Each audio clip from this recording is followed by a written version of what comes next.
سلام. امروز چهارشنبه 8 شهریور ماه سال 1402. اینجا کرمانشاه به طرف شهرستان کامیارم، کوههای آجوان،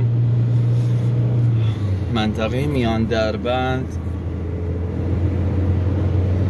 حوالی روستای قلعه شاخانی. آتش سوزی تقریبا 1-2 ساعت شروع شده.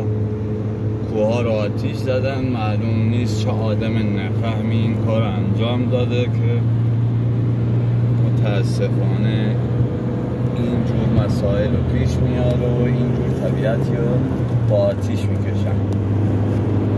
میفرستم واسه شبکه‌های اجتماعی. ممنونم ازتون. حالا از اون برم فیلم میگیرم، اونم براتون میفرستم.